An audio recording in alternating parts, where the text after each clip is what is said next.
خلود لهم ما یشاءون فیہا ولدینا مزید۔ احباب ذی وقار، محترم سامعین و سامعات، کلمہ لا الہ الا اللہ کہنے کے بعد جب حضرت انسان دائرہ اسلام میں داخل ہوتا ہے تو اس پر کچھ پابندیاں، کچھ قانون، کچھ ضابطے، کچھ اصول لاگو ہوتے ہیں جن کی پاسداری کرنا، جن کا بھرم قائم رکھنا، یہ ہر ایک مرد اور عورت کے اوپر فرض ہے۔ اللہ سبحانہ و تعالی نے اپنے نبی صلی اللہ علیہ وآلہ وسلم کی زبان اقدس سے ہمیں وہ تمام قوانین، وہ ضابطے، وہ اصول بتلا دیے ہیں، ہم تک پہنچا دیے ہیں، جو نہ صرف یہ کہ ہمیں دنیا میں فائدہ دیتے ہیں بلکہ اخروی اعتبار سے وہ ہمارے لیے جنت کی ضمانت بھی ہے۔ اس لیے بندے کو اپنی عبادات میں اور اپنے معاملات میں اسلام کے احکامات کو مد نظر رکھنا چاہیے۔ رسول اللہ صلی اللہ علیہ وآلہ وسلم کا فرمان ہے، جب کوئی اللہ کے راستے میں لڑتا ہوا شہید ہو جاتا ہے تو اس کے خون کا قطرہ زمین پر بعد میں گرتا ہے، اللہ ذوالجلال جنت میں اس کا ٹھکانہ اسے پہلے دکھا دیتے ہیں۔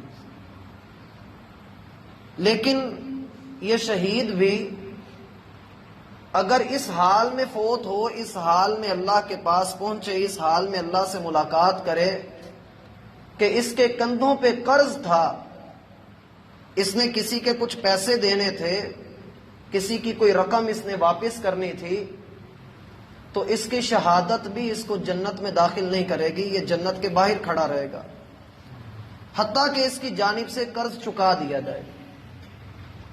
اور صحابہ کرام رضی اللہ عنہم روایت کرتے ہیں کہ رسول اللہ صلی اللہ علیہ وآلہ وسلم نے ہمیں نصیحت کی کہ ہم میں سے کسی کے اوپر 3 راتیں ایسی نہ گزریں، اور بعض روایات میں 1 رات کے الفاظ بھی ہیں کہ کسی بندے کی زندگی میں 1 رات بھی ایسی نہ گزرے کہ وہ اپنی وصیت نہ لکھ کر اپنے پاس رکھا ہو۔ اسے چاہیے کہ اپنی وصیت اپنے پاس لکھ کر رکھے، اور اس وصیت میں بالخصوص لوگوں کے ساتھ جو لین دین کے معاملات ہیں اور وہ والے معاملات جو اللہ اور بندے کے درمیان ہیں وہ لکھے ہوئے ہونے چاہیے۔ مثلا فلاں آدمی ہے، یہ اس کا فون نمبر ہے، یہ اس کا پتہ ہے، اور میں نے اس کی اتنی رقم فلاں تاریخ کو لی تھی، میں نے اس کو واپس کرنی ہے، یہ اپنے پاس لکھ لینا چاہیے۔ اور ایک بڑی عظیم حدیث ہے، نبی صلی اللہ علیہ وآلہ وسلم نے ارشاد فرمایا کہ 3 آدمیوں کی دعا اللہ قبول نہیں کرتا۔ 3 آدمیوں کی دعا اللہ قبول نہیں کرتا۔ ان میں سے ایک آدمی وہ ہے جو کسی کے ساتھ لین دین کا معاملہ کرتا ہے۔ دیکھیں، ہم معاشرے میں رہتے ہیں، ہم ایک دوسرے کے کام آتے ہیں، کسی کو رقم کی ضرورت پڑتی ہے، وہ ہمارے پاس آتا ہے، ہم اس کو رقم دے دیتے ہیں۔ لیکن اسلام نے جو احکامات اور قوانین بتائے ہیں وہ یہ ہیں کہ آپ اس کی ایک تحریر بنائیں اور پھر اس کے اوپر 2 گواہ مقرر کریں، پھر آپ اس کو اپنی رقم دیں، بھلے وہ آپ کا کتنا قریبی کیوں نہیں۔ یہ اسلام کا حکم ہے۔ حدیث میں آتا ہے کہ اللہ ایسے شخص کی دعا کو قبول نہیں کرتا جو لین دین کا معاملہ کرتا اور لکھتا نہیں ہے۔ ہمیں اس معاملے میں احتیاط برتنے کی ضرورت ہے۔ جب معاملات میں شریعت نے اتنی سختی کی ہے تو پھر عبادات میں بھی میرا بھائی بہت زیادہ سختی ہے۔ اسی لیے رسول اللہ صلی اللہ علیہ وآلہ وسلم نے فرمایا کہ بادروا بالاعمال، نیک اعمال میں سبقت لے جانے کی کوشش کریں۔ جو کام آپ کے ذمے پڑ گئے ہیں، جو دین کا قرض آپ کے کندھوں پر آ گیا ہے، آپ ان کو پورا کریں۔ آپ کی وصیت میں یہ بات بھی لکھی ہوئی ہونی چاہیے کہ میرا رمضان گزرا، میں نے عذر کی وجہ سے، بیماری کی وجہ سے، سفر کی وجہ سے میں نے اتنے روزے چھوڑے، اب میں نے اگلے رمضان کے آنے سے پہلے پہلے ان روزوں کی قضا دینی ہے، اور وہ ان کو لکھ کر اپنے پاس رکھے۔ اسے چاہیے، اس پر لازم ہے کہ اگلا رمضان شروع ہونے سے پہلے پہلے قضا دے۔ اگر وہ قضا نہیں دی اس نے اور وہ فوت ہو گیا ہے تو پھر شریعت فرض کرتی ہے پیچھے اس کے ولی کے اوپر، جو اس کا وارث پیچھے ہے وہ روزے رکھے گا۔ یہ کڑے احکامات شریعت اسلامیہ نے ہمارے اوپر اس لیے لاگو کیے ہیں کہ رسول اللہ صلی اللہ علیہ وآلہ وسلم نے ارشاد فرمایا، ان اول ما یحاسب به العبد یوم القیامت الصلاۃ، بلا شبہ قیامت والے دن بندے سے سب سے پہلا سوال اس کی نماز کے بارے میں ہوگا۔ اگر اس کی نماز کے اندر کوئی کمی نہیں، کوئی کوتاہی نہیں، کوئی نقص نہیں، کوئی عیب نہیں، اس کی نمازیں مکمل ہیں، تو اس کی نمازوں کے ساتھ اللہ تعالیٰ خیر والا معاملہ کریں گے۔ لیکن اگر بندے کی نمازوں میں کوئی کمی ہے، کوئی نقص ہے، کوئی خامی ہے، کوئی کوتاہی ہے، کوئی سستی ہے، اس میں نمازوں کی گنتی کرنا ہی پورا نہیں ہے، بس نمازوں کی گنتی بھی ہے اور پھر خشوع و خضوع بھی ہے، نماز کو اطمینان سے ادا کرنا بھی ہے۔ اور میرا بھائی، ہم میں سے کوئی بھی ایسا نہیں ہے جو نماز ادا کرے اور یہ کہہ سکے کہ میں نے کامل نماز ادا کی ہے۔ اسی لیے تو شریعت ہمیں یہ کہتی ہے کہ آپ نماز سے پہلے اتنی رکعتیں ادا کریں، نماز کے بعد اتنی رکعتیں ادا کریں۔ کیوں؟ یہ چیزیں نبی صلی اللہ علیہ وآلہ وسلم نے فرمایا جب نماز میں کمی ہوگی تو اللہ تعالی فرشتوں سے کہیں گے، حالانکہ وہ جانتا ہے، انظروا لعبدی من تطوع، دیکھو میرے بندے کی نفلی عبادت کیا ہے، نفلی نماز میں سے کچھ لو، اور پھر وہ نفلی نماز جو ہم نے نماز سے پہلے اور بعد کی رکعتیں ادا کی ہوئی ہوتی ہیں، ان سے فرضی نماز کی کمی کوتاہی کو پورا کیا جائے گا۔ پھر آپ علیہ الصلوۃ والسلام نے فرمایا، ثم تؤخذ الاعمال علی ذاکم، پھر باقی سارے اعمال، روزہ، زکوٰۃ، حج، جتنے بھی دیگر عبادات کے اندر کمیاں کوتاہیاں ہیں، اللہ تعالیٰ ان کو اسی قانون کے مطابق پورا کرے گا۔ اب اگر روزوں کو لیا جائے، اگر ایک شخص کے روزے رہ گئے ہیں تو اسے چاہیے کہ اول تو ان کو لکھ کر اپنے پاس رکھے کہ یہ میرے روزے جو مجھ سے چھوٹ گئے سفر کی وجہ سے، بیماری کی وجہ سے، میں نے ان روزوں کو چھوڑا، اب میں نے اگلے رمضان کے آنے سے پہلے پہلے ان کی قضا دینی ہے۔ اور ہم میں سے کوئی بھی ایسا نہیں ہے جس نے رمضان کے پورے 30 روزے رکھے ہوں اور پھر اس کا یہ دعویٰ ہو کہ میرے روزے کامل ہیں۔ ہمارے روزوں کے اندر کمیاں کوتاہیاں ہیں۔ ہم روزہ رکھ کر بسا اوقات زبان سے غلط بات نکل جاتی ہے، بسا اوقات قیام کرتے ہوئے ہم کوتاہی کا شکار ہوتے ہیں، بسا اوقات ہم نماز با جماعت کو چھوڑ دیتے ہیں، روزے کے جو آداب ہیں ہم ان سے ذرا پیچھے ہٹ جاتے ہیں، سستیاں ہوتی ہیں۔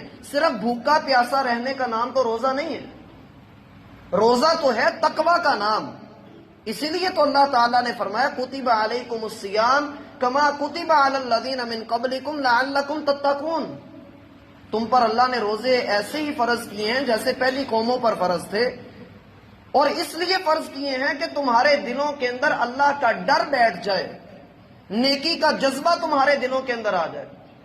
اب رسول اللہ صلی اللہ علیہ وآلہ وسلم کو دیکھیں تو آپ سے بڑھ کر روئے زمین پر کوئی نیک نہیں تھا، لیکن آپ علیہ الصلوۃ والسلام کا طریقہ کار کیا تھا؟ ہر ہفتے میں 2 روزے، سوموار اور جمعرات کا روزہ۔ آپ حالانکہ سارے روزے رکھتے تھے، 30 کے 30 روزے جو رمضان کے مہینے کے تھے آپ رکھا کرتے تھے، لیکن اس کے باوجود آپ سوموار کا روزہ بھی رکھتے تھے، جمعرات کا روزہ بھی رکھتے تھے۔ اب اگر کسی بندے کی فرض روزوں کے اندر کمی کوتاہی ہوگی تو میرا بھائی یہ سوموار جمعرات کا روزہ اس کمی کوتاہی کو پورا کریں گے۔ اسی طرح سے ہی آپ علیہ الصلوۃ والسلام چاند کی 13، 14 اور 15 ان 3 دنوں کا روزہ بھی رکھا کرتے تھے۔ ہمیں ان چیزوں کے بارے میں علم ہونا چاہیے۔ یہ وہ قرض ہے جو ہمارے کندھوں کے اوپر ہے، اللہ کے ہاں لکھا ہوا ہے، کل فی کتاب لا یضل ربی ولا ینسا، اللہ کے ہاں ہر چیز لکھی ہوئی ہے، اللہ کے ہاں بھولنے کا یا تقریباً کا کوئی معاملہ نہیں ہے، اللہ کے ہاں ایکوریٹ فگر ہوتی ہے۔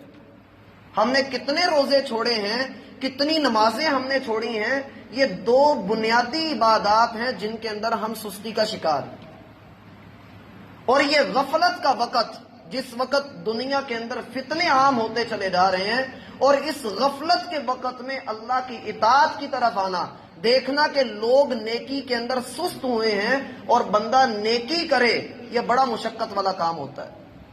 کیوں کہ بندہ کسی کی دیکھا دیکھی نیکی کرنا آسان خیال کرتا ہے۔ مسجد میں ایک بندہ ابھی اٹھ کر یہ کہے کہ میں 1000 روپے اللہ کے راستے میں صدقہ کرتا ہوں، اس کی طرف دیکھ کر کئی اور لوگوں کے دلوں کے اندر بھی نیکی کا جذبہ پیدا ہوگا۔ لیکن ایسا وقت جب کوئی بھی اللہ رب العالمین کی اطاعت نہیں کر رہا، بے راہ روی کا دور شروع ہو چکا ہے، معاشرے کے اندر سستی عام ہو چکی ہے، بے حیائی ہے، فحاشی ہے، اللہ تعالیٰ کی نافرمانی ہو رہی ہے، بغاوت اور سرکشی والے دل آ چکے ہیں، ایسے موقع پر اللہ تعالیٰ کی اطاعت کی طرف دوڑنا، نبی صلی اللہ علیہ وآلہ وسلم نے فرمایا، صحیح مسلم کی روایت ہے، العبادۃ فی الحرج کالحجرۃ الیہ، لوگوں مشقت کے دنوں میں اور فتنے کے ایام میں اللہ کی عبادت کرنا، اللہ کی اطاعت کرنا ایسے ہی ہے گویا کہ مجھ محمد صلی اللہ علیہ وآلہ وسلم کی طرف ہجرت کرنا۔ ساری چیزوں کو چھوڑ کر بندہ اللہ اور اس کے رسول کی طرف آ جائے۔ اللہ تعالیٰ نے قرآن میں حکم بھی دیا، فَرُدُّوهُ إِلَى اللَّهِ وَالرَّسُولِ، پلٹو اللہ اور اس کے رسول کی طرف۔ ایک جگہ پر فرمایا فَاسْعَوْا إِلَى ذِكْرِ اللَّهِ، دوڑو اللہ کی یاد کی طرف۔ ایک جگہ پر فرمایا فَفِرُّوا إِلَى اللَّهِ، دوڑو اللہ رب العالمین کی طرف۔ وَسَارِعُوا إِلَى مَغْفِرَةٍ مِّن رَبِّكُمْ، تیزی سے دوڑو اپنے رب کی مغفرت کی طرف، اس جنت کی طرف جس کی چوڑائی زمین و آسمان کے برابر ہے۔ ہمیں ان اعمال کے بارے میں فکر کرنی ہے۔ اول تو نماز کے مسئلے کو لیجئے، نماز سے پہلے اور بعد کی جتنی رکعات ہیں وہ ساری نفل ہیں۔ یہ جو سنت موقدہ اور غیر موقدہ والی بات ہے، یہ ہم نے اپنے سمجھنے کے لیے مقرر کی ہے، وگرنہ فرض 5 نمازیں ہیں، ان 5 کے علاوہ جتنی رکھتے ہیں وہ ساری نفل ہیں۔ نفل زائد کو کہتے ہیں، زیادہ چیز۔ نبی صلی اللہ علیہ وآلہ وسلم نے ہر نماز سے پہلے اور کچھ نمازوں کے بعد، کچھ نمازوں سے پہلے کچھ نمازوں کے بعد آپ نے نفلی نماز ادا کی ہے۔ مثلا فجر ہے تو فجر سے پہلے آپ نے 2 رکعتیں ادا کی، اس کے علاوہ آپ نے فجر کے لیے اور کوئی سنتیں ادا نہیں کی۔ اور اس میں ہماری قوم کی گمراہی یہ ہے کہ امام جماعت کروا رہا ہوتا ہے اور قوم نفل پڑھ رہی ہوتی ہے، اپنی سنتیں ادا کر رہی ہوتی ہے۔ نبی صلی اللہ علیہ وآلہ وسلم نے فرمایا اذا اقیمت الصلاۃ فلا صلاۃ الا المکتوبہ، جب نماز کے لیے اقامت کہہ دی جائے پھر فرض کے علاوہ کوئی نماز نہیں ہوتی۔ اور اگر کسی جگہ پر لوگ ایسا کر رہے ہیں تو انہیں بچنا چاہیے، کیونکہ ان کی وہ سنتیں نہیں ہوئیں۔ اگر ان کی سنتیں فجر سے پہلے کی رہ گئی ہیں تو بعد میں ادا کر لیں، شریعت نے وسعت رکھی ہے۔ ہاں اگر آپ نے پہلے پڑھ لی ہیں پھر سورج طلوع ہونے تک کوئی سنتیں نہ پڑھیں، کوئی نفل نہ پڑھیں۔ سورج طلوع ہونے کے بعد شریعت نے جو نفلی نماز دی ہے وہ اشراق کی نماز دی ہے، جس کی کم از کم 2 رکھتے ہیں اور زیادہ سے زیادہ 12 رکھتے ہیں۔ آپ جتنی میسر ہوں، جتنی مقدر ہوں، آپ اتنی ادا کر لیجیے۔ پھر ظہر کا وقت آتا ہے، اس ظہر کے وقت میں رسول اللہ صلی اللہ علیہ وآلہ وسلم نے ظہر کی نماز سے پہلے 4 نفل ادا کیے ہیں، پھر ظہر کی نماز کے بعد 2 نفل اور پھر 2 نفل ادا کیے ہیں۔ عصر کی نماز سے پہلے آپ نے 4 رکعت نفل ادا کیے ہیں، اور اسی طرح مغرب کی نماز سے پہلے 2 رکعت نفل ادا کیے ہیں، جو آج ہم نہیں کرتے ادا۔ نبی صلی اللہ علیہ وآلہ وسلم کا فرمان ہے صلو قبل المغرب، مغرب سے پہلے نماز پڑھو، صلو قبل المغرب، مغرب سے پہلے نماز پڑھو۔ صحابہ کہتے ہیں ہم اتنی کثرت سے یہ 2 رکعتیں ادا کرتے تھے کہ کوئی نیا بندہ ہماری مسجد میں آتا تو وہ یہ خیال کرتا کہ گویا مغرب کی نماز ہو چکی ہے۔ پھر مغرب کے بعد بھی 2 رکعتیں ہیں۔ عشاء کی نماز سے پہلے کوئی ایسی روایت مجھے نہیں ملی کہ آپ نے کوئی رکعتیں پڑھی ہوں عشاء کی نماز سے پہلے۔ عشاء کے بعد 2 رکعتیں آپ علیہ الصلوۃ والسلام نے پڑھی ہیں، اور پھر اس کے علاوہ وہ 11 رکعات ہیں جن کو ہم تراویح، تہجد، قیام اللیل کا نام دیتے ہیں۔ اور یہ والی وہ نفلی نمازیں ہیں جو رسول اللہ صلی اللہ علیہ وآلہ وسلم نے پڑھی ہیں اور امت کو ان کی ترغیب دی ہے۔ اب اگر کسی شخص نے زندگی کے 5 سال نمازیں نہیں ادا کی، 10 سال نمازیں اس نے نہیں ادا کی، ایک لمبا عرصہ وہ دین سے دور رہا، اب اسے سمجھ آئی ہے تو وہ کیا کرے؟ لوگ اس کو قضائے عمری کہتے ہیں۔ پچھلی عمر کی جتنی نمازیں ان کی قضا دو، پھر وہ ایک مخصوص طریقہ ذکر کرتے ہیں، 4 رکعتیں پڑھو، ہر رکعت میں یہ والی سورت پڑھو، پھر یہ تسبیح کرو۔ ایسا کچھ بھی اللہ کے رسول نے میرا بھائی نہیں بتایا۔ جو فرضی نمازوں کی کمی کوتاہی ہے، ایسے شخص کو چاہیے کہ یہ کثرت سے نوافل ادا کرے، اللہ رب العالمین سے توبہ کرتا رہے، معافی مانگتا رہے، ان قریب اللہ تعالیٰ اس کی توبہ کو قبول کر لے گا۔ عسى اللہ ان یتوب علیہم، قریب ہے کہ اللہ تعالیٰ ان کی توبہ کو قبول کر لے۔ اللہ رب العالمین کے ہاں بندے کا پلٹنا بڑا محبوب ہے، جو اللہ کی طرف پلٹ آئے۔ ہاں اگر کوئی بندہ نمازیں تو روٹین سے ادا کرتا ہے، لیکن وہ نماز سے پہلے اور بعد کی سنتیں نہیں ادا کرتا تو وہ اجر سے محروم ہے، اور اگر وہ ہمیشہ سے ہی اس کو چھوڑے بیٹھا ہے تو اللہ کے ہاں گنہگار بھی ہے، اسے بچنا چاہیے اپنے اس عمل سے۔ اور یہ جو سنتیں نماز سے پہلے اور بعد کی ہیں، افضل یہ ہے کہ اپنے گھروں میں ادا کی جائیں۔ نبی صلی اللہ علیہ وآلہ وسلم کا طریقہ کار یہ تھا۔ آپ علیہ السلام کی مشہور حدیث ہے کہ فرض نماز کے علاوہ بندے کی افضل ترین نماز اس کے گھر میں ہوتی ہے۔ اب روزوں کا معاملہ لیجیے، اللہ تعالیٰ کا فرمان ہے فَمَنْ كَانَ مِنْكُمْ مَرِيضًا أَوْ عَلَى سَفَرٍ فَعِدَّةٌ مِّنْ أَيَّامٍ أُخَرَ، تم پر روزے اللہ نے فرض کیے ہیں، لیکن روزہ اگر کوئی بندہ بیمار ہو جائے یا سفر پر نکل جائے تو اللہ نے اس کے لیے رخصت دی ہے کہ وہ بعد والے ایام میں اپنے روزے کی قضا دے لے۔ اس معاملے میں پہلی حدیث سیدہ عائشہ رضی اللہ عنہا کے پاس ایک عورت آئی اور اس نے آ کر کہا کہ آپ مجھے بتائیں کہ کیا جو میں نے اپنے نمازیں میری رہ گئی ہیں خاص دنوں میں، یا میرے جو روزے خاص دنوں میں رہ گئے ہیں، کیا میں اپنی نمازوں کی قضا بھی دوں گی اور روزوں کی قضا بھی دوں گی؟ تو سیدہ عائشہ رضی اللہ عنہا نے کہا کہ نہیں، ایسا نہیں کرنا۔ نبی صلی اللہ علیہ وآلہ وسلم نے ہمیں حکم دیا تھا کہ ہم روزوں کی قضا دیا کریں، نماز کی قضا نہ دیں۔ روزوں کی قضا عورت نے دینی ہے، اور اس میں سستی بہت زیادہ برتی جاتی ہے، اور جب اس میں بندہ سستی برتتا ہے، کوئی خاتون سستی کرتی ہے تو اللہ رب العالمین کے ہاں اس کی دیندار ہوگی، اللہ نے اسے حساب لینا ہے۔ ایسے ہی کوئی بندہ مریض ہے اور اس نے مرض کی وجہ سے، بیماری کی وجہ سے اپنے روزے چھوڑے، اب اللہ نے اس کو شفا عطا کر دی ہے تو اسے چاہیے کہ وہ روزہ رکھے۔ بعض لوگ کیا کرتے ہیں، صرف فدیہ دے کر جان چھڑوا لیتے ہیں، نہیں بس ہم سے حکم ساقط ہو گیا، ایسا نہیں ہوتا۔ یہ جو فدیہ دینے والی بات ہے، یہ اس شخص کے لیے ہے جو بڑے لمبے عرصے سے بیمار ہے اور روزہ رکھنے کی طاقت ہی نہیں ہے اس کے پاس، مستقل طور پر جو بیمار ہے، یہ اس کے لیے ہے۔ ایک بندہ جو دیکھتا ہے کہ میں گرمی میں روزے نہیں رکھ سکتا، شریعت اس کو اجازت دیتی ہے تم اب نہ رکھو، تم سردی میں رکھ لینا، قضا دے لینا۔ جمعے کے دن تمہیں چھٹی ہوتی ہے، چلو آرام کر لینا، تم جمعے کے دن کا روزہ رکھ لو۔ بندے کو نیکی کرنے کی توفیق تو ہو، لالچ تو ہو اس بات کا کہ میں روزہ رکھوں، لیکن اگر بندہ قضا نہیں دیتا ہے تو پھر ایسی صورت میں یہ قرض ہے اس کے اوپر، جس کا اس نے کل قیامت والے دن اللہ کو جواب دینا ہے۔ یہ فرض چیزیں ہیں، ہم ان سے بھاگ نہیں سکتے، کیونکہ ہم اسلام کے اندر آ کر یہ اقرار کر چکے ہیں کہ مجھے اللہ کے تمام تر احکامات پر عمل کرنا ہے۔ اور یہ جو شعبان کا مہینہ اس وقت میرا بھائی ہماری زندگیوں میں ہے، نبی صلی اللہ علیہ وآلہ وسلم اس مہینے میں کثرت سے روزے رکھتے تھے۔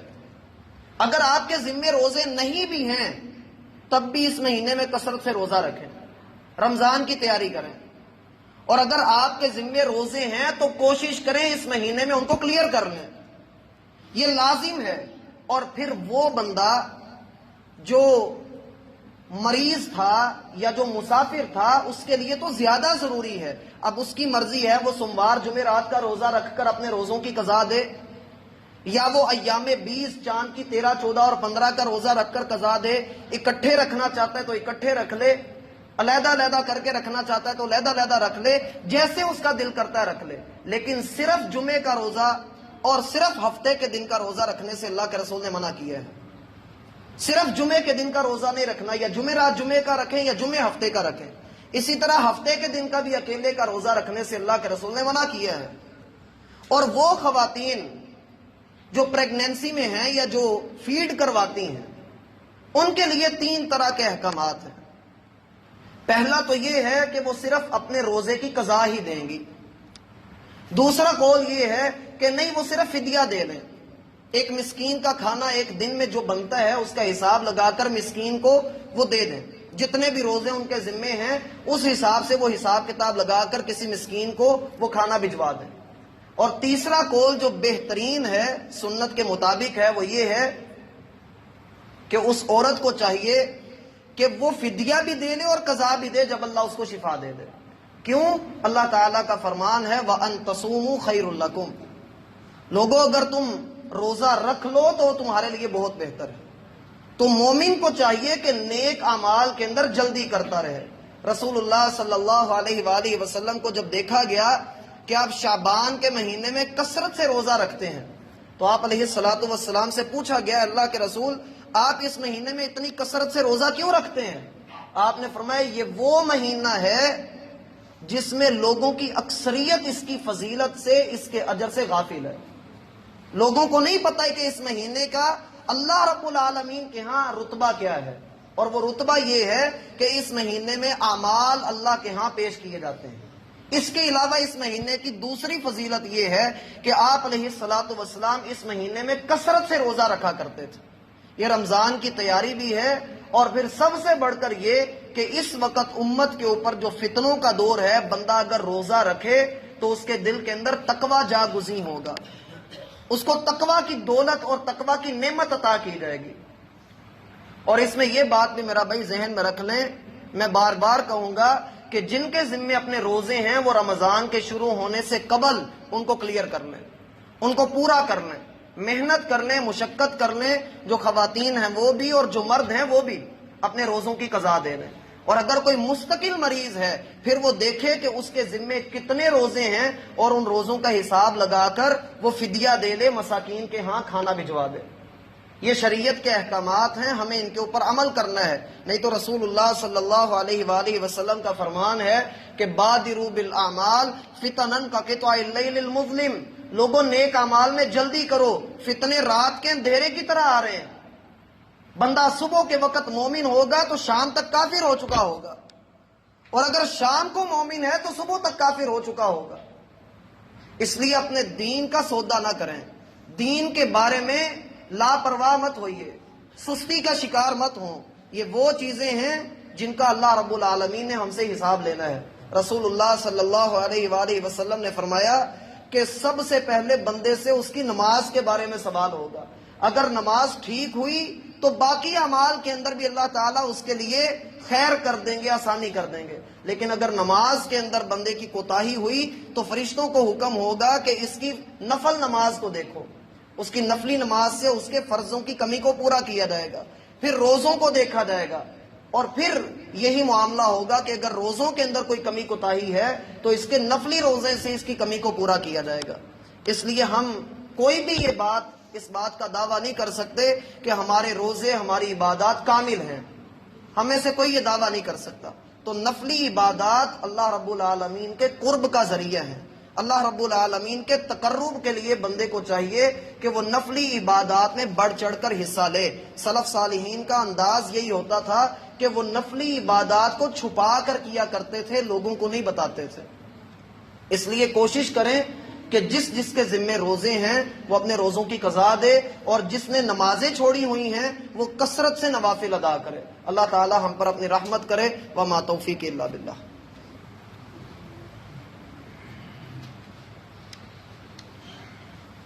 ان الحمد للہ نحمده ونستعینه ونستغفره ونعوذ باللہ من شرور انفسنا وسیئات اعمالنا۔